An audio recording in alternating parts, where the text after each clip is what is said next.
Olá, tudo bem com você? O capítulo 13 de Atos começa dizendo que havia profetas e mestres na igreja, mas mesmo esses deveriam ser avaliados pela palavra de Deus, como deve ser hoje também.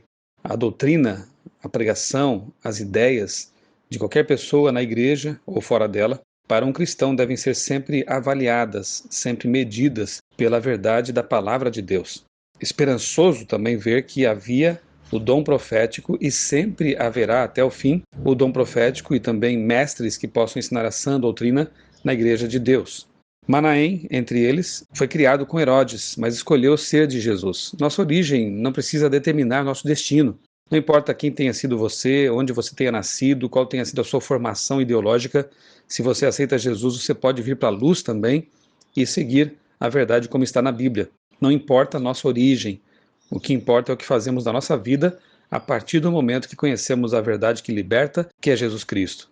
O jejum e a oração nos predispõem a ouvir a voz de Deus, e eles praticavam essas disciplinas espirituais naquele tempo. Nós também devemos usar esses recursos, orar, jejuar, para ter a mente clara e ouvir a voz de Deus. Ainda no verso 2, nós lemos que disse o Espírito Santo. O Espírito Santo fala, escolhe, decide. Mais uma vez, vemos aqui uma evidência de que o Espírito Santo é uma pessoa divina, não uma força, uma energia impessoal. Ele decidiu escolher pessoas e enviou essas pessoas para pregar o Evangelho. Somente uma pessoa tem poder de escolha ou volição. Verso 2 ainda diz que Deus é quem escolhe a obra que devemos fazer em sua igreja e nos capacita para isso. Oremos por isso, para que Deus nos dê dons, nos capacite para fazer a obra que Ele deseja que nós façamos. No verso 3, antes de enviar Paulo e Barnabé, a igreja novamente orou e jejuou. Esse é o segredo da vitória. Esse é o segredo do sucesso da igreja. Busca do poder do alto. Os principais recursos da igreja eram jejum e oração. Não tinham dinheiro nem tecnologia, mas fizeram maravilhas pelo poder do Espírito Santo. Paulo e Barnabé foram enviados pelo Deus Espírito Santo. Isso é garantia de sucesso. Verso 5, João Marcos estava com Paulo e Barnabé como auxiliar, sendo treinado para a missão.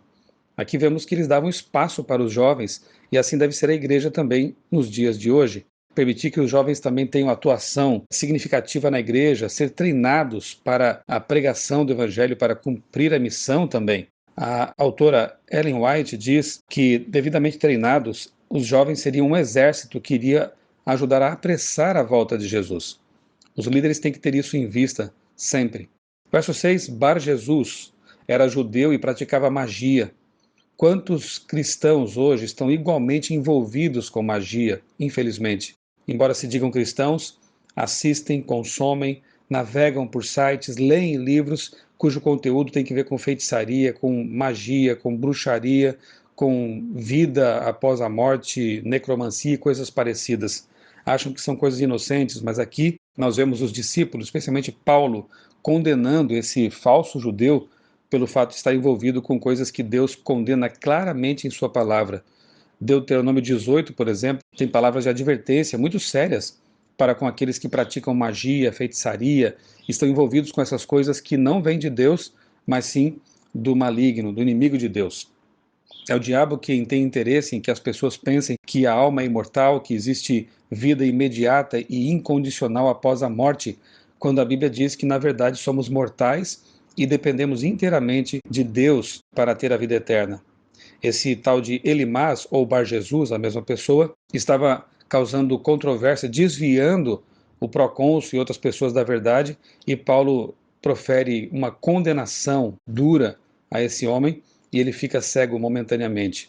Um verdadeiro profeta jamais se envolveria com magia e espiritismo, simplesmente porque a palavra de Deus condena essas coisas, essas práticas que afastam as pessoas de Deus. Quem está por trás, na verdade, da magia, dos encantamentos, feitiçaria, é Satanás. Não existe um poder misterioso, não existem espíritos por trás disso. Existe, na verdade, um anjo caído muito esperto, muito perspicaz, muito maligno, tentando desviar as pessoas do caminho de Deus.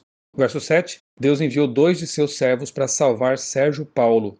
Ele nunca deixa desassistido quem o busca de coração. E quem disse que pessoas cultas não têm interesse na palavra de Deus? Esse procônsul era uma pessoa culta, diz aqui a Bíblia, era uma pessoa inteligente e queria conhecer a Deus. Inteligência e cristianismo podem e devem andar de mãos dadas. A verdadeira cultura pode ser medida pelo fato de a pessoa manter a mente aberta, e este era um homem de mente aberta.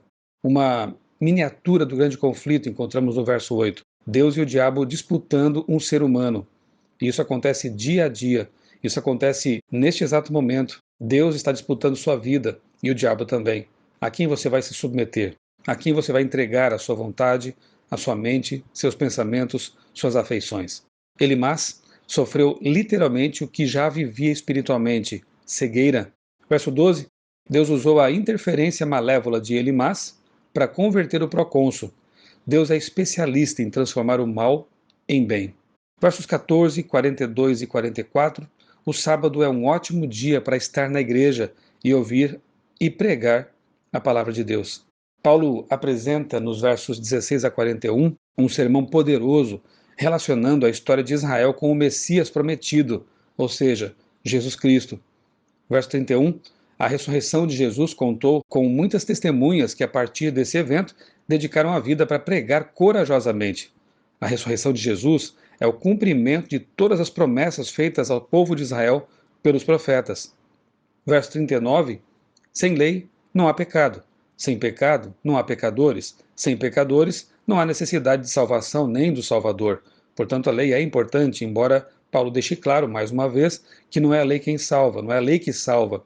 É Jesus Cristo que nos concede sua graça e nos dá a salvação. Verso 47, Deus queria que os judeus fossem luz para os gentios. O desejo dele se cumpriu por meio dos discípulos de Jesus. Aqueles que davam valor à vida eterna creram nas palavras de Paulo.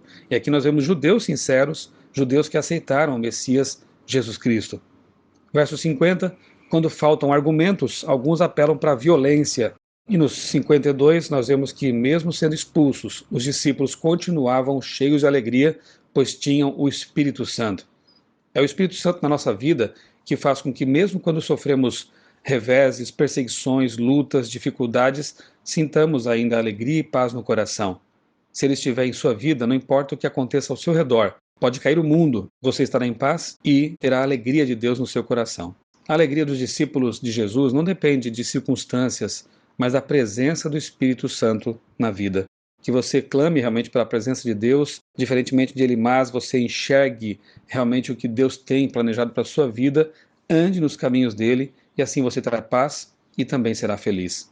Eu sou o pastor Michelson Borges, desejo a você um dia muito abençoado na presença, na companhia de Jesus Cristo.